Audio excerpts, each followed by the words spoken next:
अस्सलाम वालेकुम, welcome back to my YouTube English tutor channel. आज हम बात करने वाले हैं क्रो ईटर के बारे में, which has been written by Bapsi Sidhwa in 1978।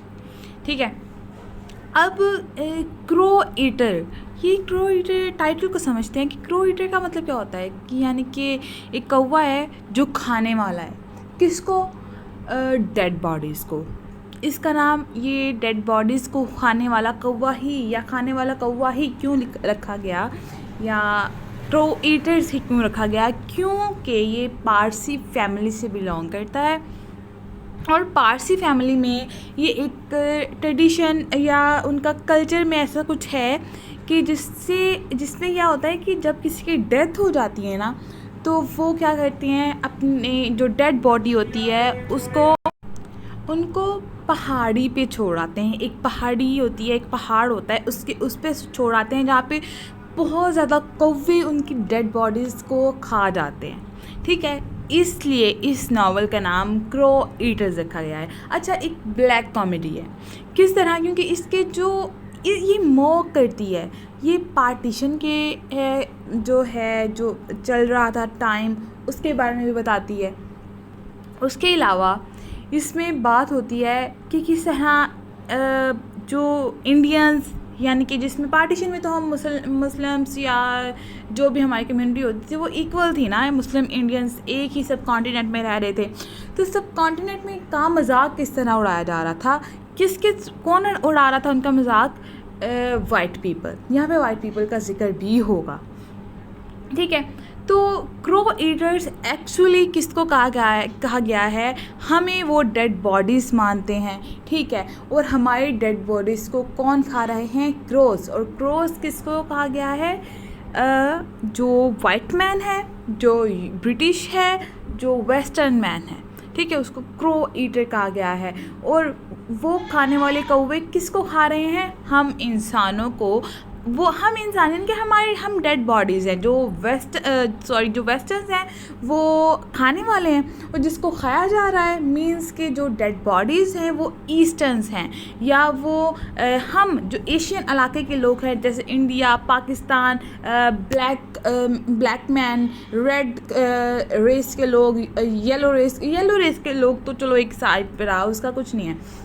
लेकिन जो ब्लैक रेसेस, जैसे कि brown race, black race, red race, ठीक है, इस तरह डार्क रेसेस में जितनी भी रेसेस आती हैं, जितनी भी उसमें लोग आते हैं, या एशियंस में जितने लोग आते हैं, ये जो भी इन्फीरियर जिनको समझा जाता है, सुपीरियर इन्फीरियर्स को खा रहे हैं।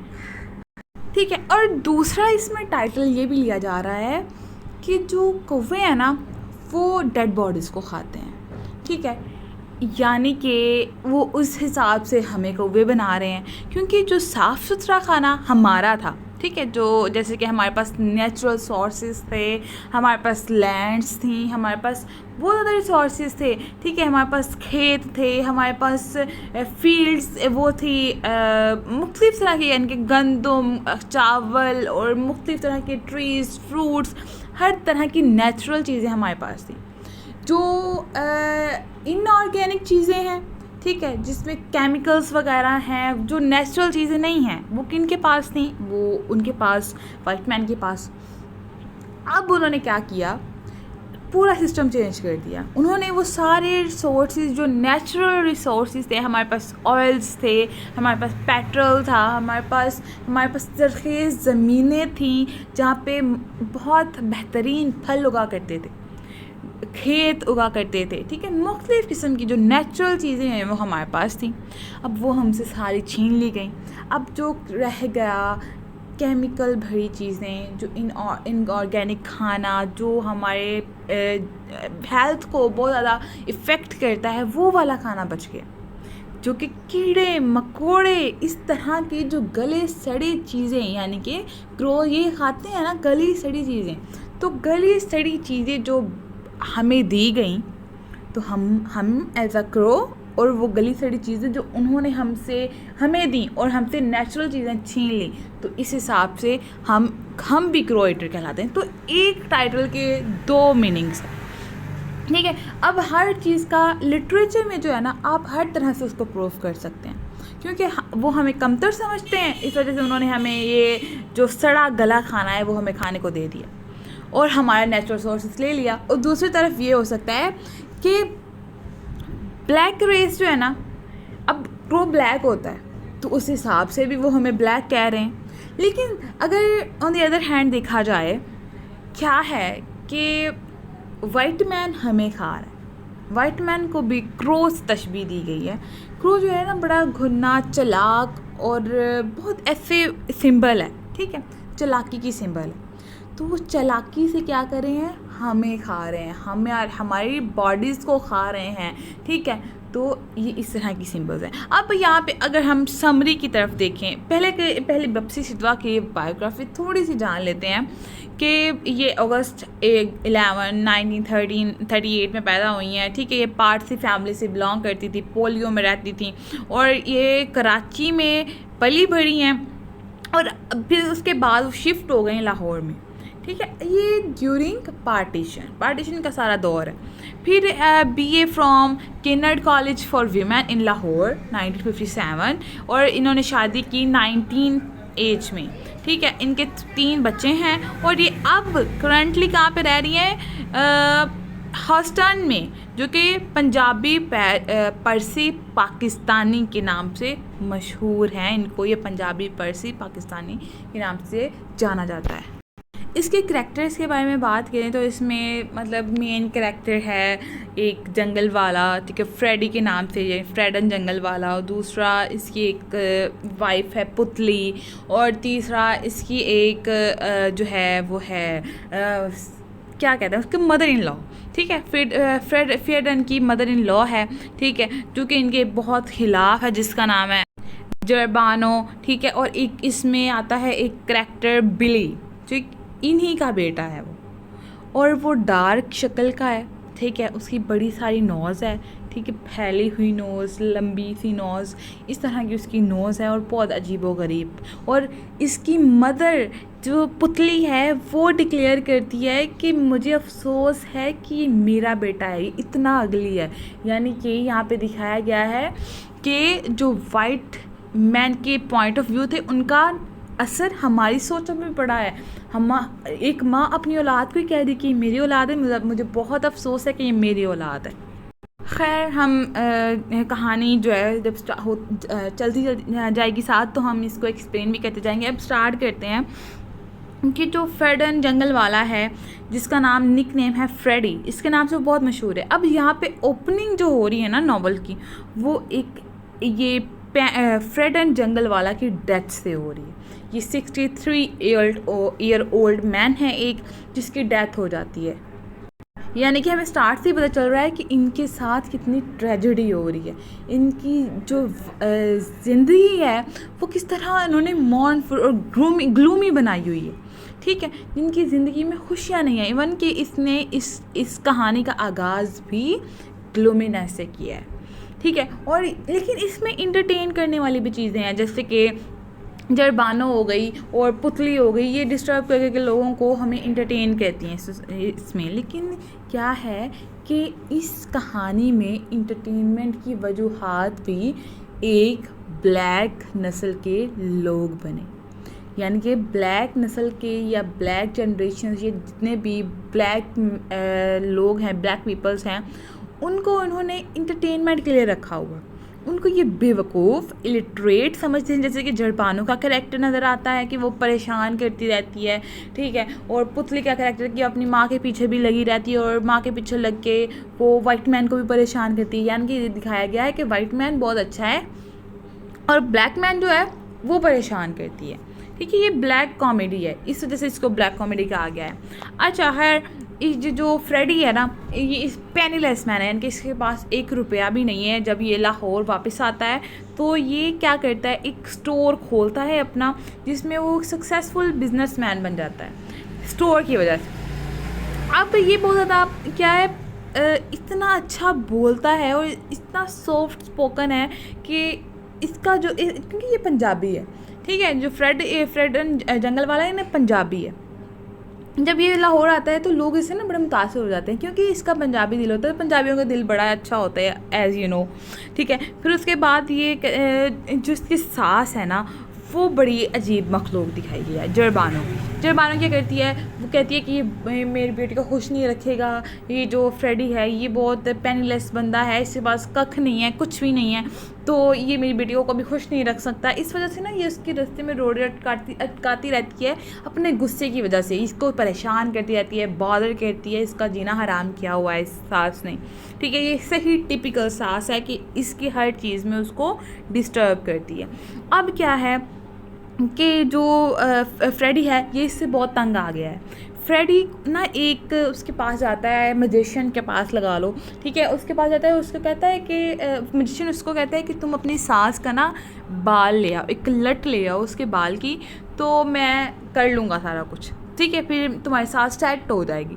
तो क्या कहता है, वो ऐसे ही रात को जाता है, उस अपनी जरबानों के पास हो ना उसके लट काटने लगता है, तो अचानक वो उठ जाती है। यहाँ पे बड़ा कॉमिक सीन क्रिएट होता है, जब वो अचानक वो उठ जाती है तो वो बड़ा डर जाती है, उसको पता तो कुछ नहीं चलता कि इसने लट काटी है या नहीं काटी है, क्यों मेरे पास आया, लेकिन फ्रेडी से वो इतना डर जाती है, वो स्लैप करती है उसके फेस पे, और फ्रेडी को भी तब कुछ भी पता नहीं चलता, और फ्रेडी बस उसकी लट काट के ना फ़ौरन से ले जाता है, वो सक्सेसफुल हो जाता है अपने मिशन में।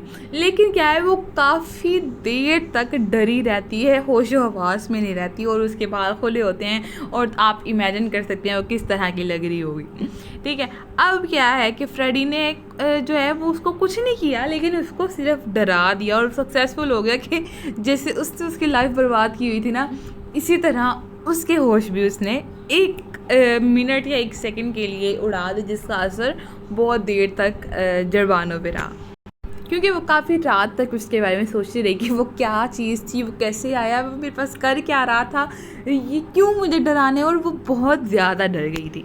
लेकिन फिर भी जो जरबानो थी ना, उसने तंग करना मतलब अभी तक नहीं किया था, वो उसको अभी भी तंग करती रहती थी, अभी भी मतलब उसने उसकी लाइफ जीना आराम किया हुआ था, बस सिंपल सी बात है। तो इसकी वजह से पुतली जो है उसने तमाम जो चार्जेस उसकी माँ को दे दिए गए थे उसके घर संभालने के, फ्रेडी के घर संभालने के, वो सारे ले लिए गए। अब क्या है, जरबानो जो है ना found another point to bother Freddie. अब जब उससे सारे हक छीन लिए गए, हकूक छीन लिए गए, अब वो उसके घर में सिर्फ अजनबियों की तरह रह रही थी, तो उसको और गुस्सा आया। अब उसको एक और पॉइंट मिल गया था जिसकी वजह से वो फ्रेडी को और तंग कर सकती थी। She would often initialize the topic of death and talk about till Freddie began to feel await and frightened. अब क्या है, वो हमेशा बात करती रहती थी किसके बारे में, जब भी फ्रेडी उसके पास बैठता तो वो हमेशा मौत का टॉपिक शुरू कर लेती, ठीक है। क्योंकि फ्रेडी जो है ना, ये एक तो बुरा इंसान था, और ये मौत पे बिलीव भी रखता था, अब मौत के बाद की लाइफ पे बिलीव रखता था, तो ये उस तरह ये बातें करती थी ना, तो जो फ्रेडी है ना वो बहुत ज़्यादा डर जाता था, ठीक है, और डरने के बाद वो उठ के भाग जाता था। ये तब तक चुप नहीं करती जब तक फ्रेडी उठ के भाग ना जाए और डर ना जाए, इस तरह इसने उसको बॉदर करना स्टार्ट कर दिया था। अब यह क्या है, अब जो है फ्रेडी है ना, उसने एक इंश्योरेंस कंपनी में ना अपना इंश्योरेंस करवाया। तो इसमें ये था कि अगर आपका बिज़नेस लॉस हो जाता है या आप में किसी की डेथ हो जाती है, तो आपको ना वो कंपनी इंश्योरेंस पैसे मिल जाएंगे, सारे जो कंपनी है वो आपको पैसे दे देगी। तो इस तरह इसने क्या किया कि अपनी ही दुकान में, जो इसने एक किराना स्टोर बनाया था ना अपना एक, उस स्टोर में ही आग लगवा दी, खुद ही आग लगा दी। तो क्या हुआ, इसका लॉस हो गया, इंश्योरेंस कंपनी ने इसे पैसे दिए और बहुत ज़्यादा ये अमीर हो गया, ठीक है। अब इस प्लान में भी सक्सेसफुल हो गया, जिसके बाद क्या हुआ कि जब जरबानो को पता चला अब इसकी लाइफ सेटल हो गई है, अब ये अमीर हो गया है, तो जरबानो ने उसको डिस्टर्ब करना बंद कर दिया, उसको बॉदर करना ख़त्म कर दिया। अब इस जरबानो जो है वो रिलैक्स होकर रहती थी कि हाँ अब इसके पास कुछ है, अब ये मेरी बेटी को खुश रखेगा। अब यहाँ पे हमें नज़र आता है, यहाँ तक जितनी अपनी स्टोरी पढ़ी, कि गुर्बत से गुज़र रहे थे कौन लोग, ब्लैक पीपल, ठीक है, जो इंडियंस थे, जो एशियन लोग थे, वो गुर्बत से गुजर रहे थे, सब कॉन्टिनेंट के लोग गुर्बत से गुजर रहे थे।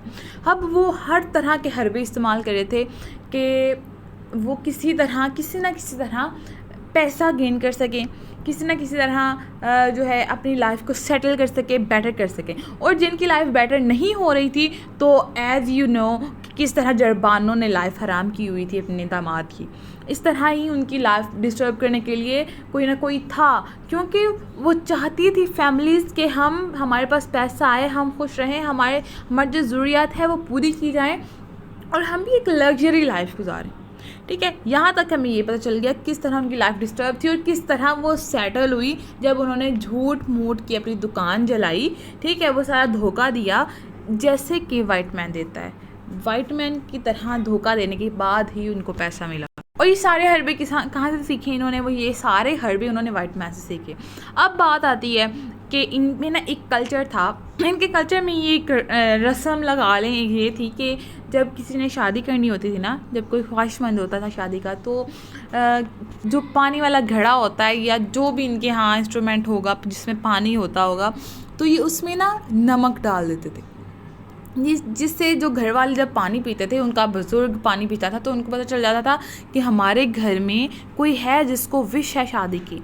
तो इसी तरह क्या हुआ, एक बहुत गर्मी वाले दिन में, गर्मी वाली मॉर्निंग में क्या किया कि फ्रेडी ने ना पानी पिया। तो पानी पीने के बाद उसको पता चला इसमें सॉल्ट शामिल है। तो यहाँ पे उसको पता चला कि हाँ, कोई हमारी फैमिली में है जो कि शादी करना चाहता है। तो इसने अपने एल्डर सन और डॉटर को बुलाया, सॉली और जैस्मिन को। तो उन्होंने कहा कि नहीं, हमने ऐसा कुछ नहीं किया, हम इंटरेस्टेड ही नहीं है शादी में। तो फिर उसके बाद इनका तीसरा बेटा यानी कि जज़दी, यानी कि पहला सोली और दूसरी डॉटर, और तीसरा बेटा जो है इनका यज़दी, जो कि इसने कहा अप्रोच की अपनी फादर के साथ। उसने कहा कि हाँ बाबा, मैं शादी करना चाहता हूँ। लेकिन इसमें एक और मसला है जो अभी तक हमारी सोसाइटी में पाया जाता है कि आपने अपने ज़ात के अंदर रह के शादी करनी है, आउट ऑफ कास्ट शादी नहीं कर सकते। तो इसने भी विश की कि मेरी एंग्लो इंडियन गर्ल है, रोज़ी वेटसन उसका नाम है, तो मैं रोज़ी वेटसन से शादी करना चाहता हूँ। लेकिन उसके फादर ने ना कोई भी नहीं मानी। उसने कहा कि नहीं, आप अपनी कम्युनिटी के बाहर जाके शादी नहीं कर सकते। ठीक है, जिसकी वजह से उसने टोटली इनकार कर दिया। लेकिन अच्छा हुआ इनकार कर दिया, क्योंकि इसको बाद में पता चला कि जो रोज़ी है ना, वो पार्ट टाइम प्रोस्टिट्यूट है। ठीक है, जिसकी वजह से इसका वो शैटर हो गया और बहुत ज़्यादा दुखी हो गया। ठीक है, कि और फिर इसने क्या किया, वो इस्केप चाहता था अपनी फैमिली से, उस जगह से। ठीक है, तो इसने अपनी फैमिली से हिस्सा लिया और चला गया, और यहाँ तक इसकी स्टोरी थी वो ख़त्म हो गई, जैसी की स्टोरी। अब क्या है, अब इसने लग्जरी लाइफ से एस्केप कर लिया, हर तरह के अपने लव से एस्केप किया, और बैगर्स के साथ, यानी कि जो बुज़ुर्ग फ़कीर जैसे जोगी बाबे नहीं होते, उनके साथ मिल गया, और सारा प्रॉफिट भी इसने उसी पे स्पेंड कर दिया। यहाँ तक स्टोरी थी यहाँ की। और अब क्या पता चलता है कि इनके यहाँ भी मैजिशियंस का हमें स्टार्ट में पता चल गया कॉन्सेप्ट था।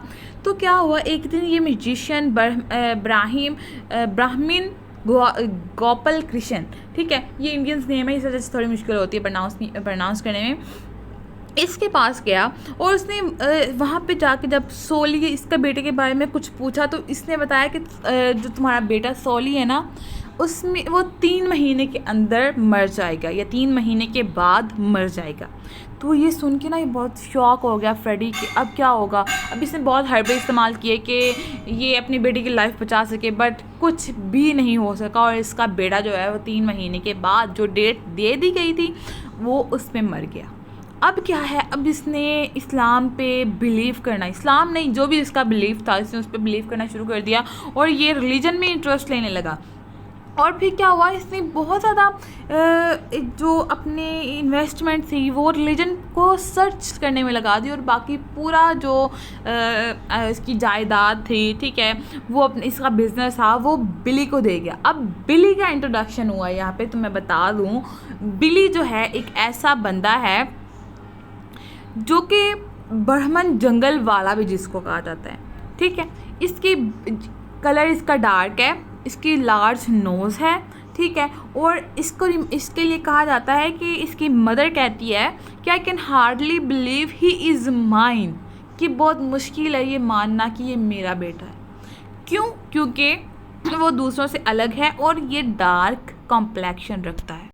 अब बिली जो है वो बहुत मतलब मिजरेबल पर्सन कहला बताया, क्योंकि इसको शुरू से प्यार नहीं मिला, एक तो अपने फादर का, मदर का, और उसके बाद अपने बहन भाइयों का, और इसको कुछ लग्जरी लाइफ से भी मरहूम रखा गया। ठीक है, मरहूम नहीं, महरूम रखा गया। खैर, अच्छा, बिली जो है ना वो बड़ा कॉन्शियस था अबाउट मनी, क्योंकि उसने कभी इन चीज़ों को इन्जॉय नहीं किया। तो अब जब इसके पास सारा पैसा आ गया, सारा कुछ, क्यों कैसे पैसा आया, सोली मर गया, जर्सी चला गया, ठीक है, वो बैगर्स के साथ, अब बच गया बिली। ठीक है, अब डॉटर को तो नहीं अपनी इनहेरिटेंस दे सकते वो, ठीक है, प्रॉपर्टी नहीं दे सकते, बिजनेस नहीं दे सकते, तो क्या दिया, बिली को सारा कुछ दे दिया। अब बिली जो है ना, वो उसने क्या किया कि उसने ना अपने पैसों को जुए पे या मैचेस पे लगाना शुरू कर दिया, और वो शुरू से ही ऐसी चीज़ों पे, ऐसे एडवर्टाइजमेंट्स पे पैसे लगा रहा था। वो बता रहा था कि कहीं ना कहीं से मुझे पैसा मिले और मैं मशहूर हो जाऊं, और मैं इन चीज़ों में इंटरेस्ट लूँ, और मैचेस में, ठीक है, या जुए में, जो भी उनके यहाँ रिवाज था उस तरह की खेलों में। ठीक है, तो क्या हुआ कि इसने 100 लेटर्स रिसीव किए थे in response of advertisement. One from Easy Money is selected and Billy goes to Mumbai with his mother Putli and his grandmother Jarbano to see a girl Roshan. अब एडवर्टाइजमेंट के लिए अब इसने बड़ा apply किया था, तो वहाँ से एक लेटर आया। इसने 100 लेटर रिसीव किया था, लेकिन उनमें से एक लेटर था जिसमें उसने रोशन, एक लड़की थी, उसको ढूंढना था, या उसकी खोज में वो चला गया अपनी मदर के साथ और अपनी ग्रैंड मदर के साथ मुंबई। अब मुंबई में क्या था, अब रोशन को जब इसने देखा तो रोशन की एक बहन थी, उसकी फैमिली से मिला, तो उसकी बहन तानिया थी। अब तानिया के साथ जो है इसका मतलब उसके रिलेशन में आ गया। अब वहाँ पे जाके इन्होंने देखा कि तानिया से ये लव करने लगा, और वहाँ पे उसकी शादी हो गई। अब जंगल वाला, जब इनकी शादी हो गई तो इन्होंने ना लग्जरी स्टाइल में, क्योंकि इसके पास पूरा बिजनेस आ गया था, ठीक है, इसके पास पैसा आ गया था अपने फादर का सारा, तो इसने बड़ी लग्जरी जो है वो शादी इंजॉय की। फिर उसके बाद इन्होंने ना क्या किया, जंगल वाला लीव मुंबई। अब जो बिली था उसने मुंबई को छोड़ा और अपना शिमला में हनीमून मनाने के लिए चले गए। अब वहाँ पे अपने अपनी मदर और ग्रैंड मदर को लेके गया, तो मदर और ग्रैंड मदर ने वहाँ पे भी तानिया को बहुत परेशान किया, जिसकी कंप्लेंट इसने फ्रेडी से की, तानिया ने। तो फ्रेडी ने इनको लंदन भेज दिया, इसको ग्रैंड मदर पुतली और जरबानो को, ताकि वो इनसे दूर रहें और फ्रेडी और बिली और वो ठीक से अपना हनीमून एंजॉय कर सके। अब क्या हो गया, 6 महीनों के लिए जब ये लंदन गए तो वहाँ पे भी इन्होंने वाइट पीपल्स को तंग करना शुरू किया, ये वाइट पीपल्स के रूल्स को पसंद करने लगे। अब यहाँ पे ना ये दिखाया गया है कि किस तरह उन्होंने अपनी हुक्मरानी दिखाई, उनको एक लग्जरी लाइफस्टाइल दिखाया, एक इमेजिनरी यूटोपियन लैंड दिखाई, जिससे एक आम इंसान इम्प्रेस हो गया। ठीक है, इम्प्रेस होने के बाद ही उन लाइफस्टाइल्स को अडॉप्ट करना चाहता था। अब क्या हुआ कि ये बड़ा इम्प्रेस हुए इंग्लिश रूलर्स से, इंग्लिश कम्युनिटी से, ये उनको भी ना, क्योंकि इनको बेवकूफ़ दिखाया गया है, ठीक है, अब इंग्लिश मैन तो इनको बेवकूफ़ ही समझता है। अब इन्होंने कहा कि ये इनको भी सिंपल मैन और वीमैन समझते थे, ठीक है, वो कहते थे ये हमारे बता रहे हैं मैन है, लेकिन वो उनकी पर्सनालिटीज़ कुछ और थी, ये कहाँ और वो कहाँ, ठीक है, यानी इनको कहा इन्फीरियर और उनको सुपीरियर दिखाया गया है। ठीक है, अब फिर क्या हुआ, इन्होंने जो चार्ल्स पी एलन था उसके साथ उनके घर में रुकना था इन्होंने, ठीक है, लेकिन वहाँ पे भी उन्होंने क्या किया, अनबेरेबल उनको मतलब उनका जीना इन्होंने भी हराम कर दिया। उनकी वाइफ को तंग करते थे, उनको बच्चों को बहुत ऊट पटांग हरकतें करते थे, जाहिलों वाली हरकतें दिखाई गई, जिसकी वजह से इनको इनके घर से निकाल के होटल में शिफ्ट कर दिया गया। और जब ये होटल में गए तो ये अपने रूममेट्स को, नेबर्स को, ठीक है, जो भी लोग थे इनको तंग करने लगे। ठीक है, अब इसकी जो जरबानो थी ना, वो क्या करती थी कि वो एक बालकनी में जाके नहाने लग जाती थी, ठीक है, टब लेके और वो डब्बा लेके उसके साथ नहाना शुरू कर देते, जो ये इनके रूल्स के ख़िलाफ़ था। ठीक है, वो इनकी जो सिविलाइजेशन है ये इस तरह की नहीं थी जिस तरह की पेंडू वाली हरकतें कर रहे थे। ठीक, तो उन्होंने क्या किया, अब मैनेजमेंट से नेबर्स ने फिर कंप्लेन की, तो मैनेजमेंट ने फिर फ्रेडी को फ़ोन किया, जो इनके जो मतलब इनके जो घर का एक मर्द था उनको फ़ोन किया, और फ्रेडी ने इनको वापस बुला लिया कि आ जाओ, बस करो और मुझे भी जीने दो। खैर अब क्या होता है कि जब वो वापस आते हैं तो उनको पता चलता है कि जो हमारे बाद तानिया ने बहुत मुश्किल हार्ड लाइफ गुजारी है। और फिर क्या होता है कि absence of Putli and their Bano she gives a birth to a boy. ठीक है, अब लेकिन क्या होता है कि इस बॉय में फ्रेडी को अपना सोली, इसका जो एल्डर सन होता है वो नज़र आता है और ये फील करता है कि ये मेरे बेटे की तरह है। ठीक है, लेकिन क्या होता है कि जब वो पैदा होता है तो वो फ्रेडी उसकी यादों में उसको देख देख के इतना परेशान होता है, अपनी बेटी की याद में इतना ज़्यादा मगन हो जाता है कि बीमार हो जाता है। और फिर क्या होता है 65 एज ऑफ 65 फ्रेडन बहुत ज़्यादा बीमार हो जाता है और he knows his day are over and his end is near. In the last scene, he tell his children that if the country faces a partition, यहाँ पे partition का जिक्र आ गया है कि अपने बच्चों को नसीहत कर रहा है, अगर हमारी नस्लें या हमारी जो चिल्ड्रंस हैं वो partition को फेस करें, they will side with the rulers and object of their lives will always be to obey the ruler and fight a way of their survival। यहाँ पे वो बात कर रहा है रूलर्स कौन हैं? English man. अब यहाँ पे वो नसीहत अपने बच्चों को क्या करके गया है कि जब आप पार्टीशन फेस करो तो रूलर्स को मानो, क्योंकि वो वाहिद ज़रिया है आपकी सर्वाइवल का। अगर आप उनकी नहीं मानोगे तो आप मार दिए जाओगे, आपका सर्वाइवल पॉसिबल ही नहीं। तो कितनी अजीब नसीहत है। और ये कंडीशन दिखाई गई है क्योंकि जब तक आप उनको ओबे नहीं करेंगे, उनकी तरह धोखेबाजी नहीं करेंगे, उनको फॉलो नहीं करेंगे, उनको चीज़ नहीं करेंगे, उनको ओबे नहीं करेंगे तो आपका सर्वाइवल इम्पॉसिबल। ये भी पेनीलेस था, इसने उनको फॉलो किया, ओबे किया, तभी ये बिजनेसमैन बना। ठीक है, अब बिली एक डार्क कॉम्प्लेक्शन का अगली मैन था, इसने उनको एडवर्टाइजमेंट्स को फॉलो किया। ठीक है, एडवर्टाइजमेंट्स के थ्रू ये एक लड़की से मिला और एडवर्टाइजमेंट का सिलसिला किसने शुरू किया था? वाइट मैन ने। यानी कि इनके सर्वाइवल के लिए उनकी ओबीडियंस ज़रूरी है, उनका ओबीडियंट होना ज़रूरी है। ठीक है, अब आप यहाँ पे मुझसे क्वेश्चन करेंगे कि आपने स्टार्ट में बताया था कि जो जंगल वाला फ्रेडी है वो तो मर गया।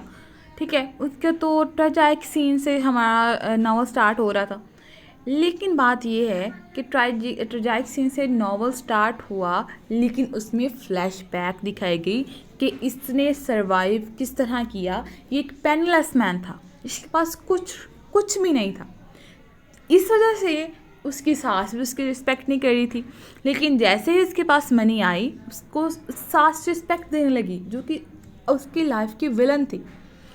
इट्स मीन कि जब आपके पास मनी होगा, आपके पास पैसा होगा, आपके पास बहुत ज़्यादा वेल्थ होगी, तो क्या होगा कि लोग आपके अंडर काम करेंगे, आपकी रिस्पेक्ट करेंगे। तो अब पैसा हासिल करने के लिए क्या करना पड़ेगा? रूलर्स को फॉलो करना पड़ेगा, ओबीडियंट्स बनना पड़ेगा उनका। ठीक है, तो ये ही हमारी आज की स्टोरी थी। क्रो ईटर्स में हमें कॉलोनाइजेशन दिखाई देती है। ठीक है, अब बप्सी सिधुआ जो है, इसने पारसी ट्रेडिशन को इसमें पारसी लोगों का mind, social behaviour, value system and customs दिखाए गए हैं। किस तरह सॉल्ट का जिक्र आ जाता है। ठीक है, फिर ओबीडियंस का, यानी कि ओबीडियंट किसके थे, ये किसको फॉलो कर रहे थे? वाइट मैन को। और फिर उसके बाद यहाँ पे मेजर कैरेक्टर्स जो हैं, जैसे कि फ्रेडन जंगल वाला और क्या उसका नाम, उसकी सास जो मदर इन लॉ है, ठीक है, जरबानो, इसका मजाक उड़ाया गया है। ठीक है, इसमें मॉक एपिक नज़र आती है हमें, ब्लैक कॉमेडी नज़र आती है हमें। ठीक है, और फिर ये दिखाया गया है कि जो इसका बिली, जो कि बहुत अगली मैन था, वो किस तरह इक्वली सक्सेसफुल उसके हो गया फ्रेडन के। किस तरह फ्रेडन ने तो बहुत मेहनत की, पापड़ बेले, धोखे किए, फिर पैसा आया, और बेली को वैसे ही पैसा मिल गया। बिली ने क्या किया था, सिर्फ उसने स्टार्ट से ही फॉलो करना शुरू कर दिया था वाइट मैन को, और जो कि हमारा फ्रेडन था उसने पहले एक्सेप्ट नहीं किया, लेकिन बाद में उसने एक्सेप्ट किया, तब पैसा आया और उसने स्टार्ट से एक्सेप्ट किया। इट्स मीन कि जब आप स्टार्ट से उसको फॉलो करना शुरू करेंगे तो ही आप सक्सेसफुल इंसान बन सकते हैं। यहाँ पे हमें ये हमारा माइंड वॉश किया जा रहा है, ये हमें बताया जा रहा है कि आप लोग कुछ नहीं हैं। अगर आप उनके रूल्स को फॉलो करेंगे, आप उनको फॉलो करेंगे, उन रूलर्स को फॉलो करेंगे, तब क्या होगा, आप एक सक्सेसफुल बिजनेसमैन या सक्सेसफुल मैन और सक्सेसफुल लाइफस्टाइल हासिल कर सकते हैं। ठीक है, तो ये हमारी आज की वीडियो थी। I hope you all guys enjoyed it and do not subscribe our channel and press the bell icon for more updates. अगर किसी भी चीज़ की कन्फ्यूजन है तो आप मुझे कमेंट बॉक्स में कमेंट करके बता सकते हैं, वो क्लियर कर सकते हैं। Thank you so much. अल्लाह हाफिज़।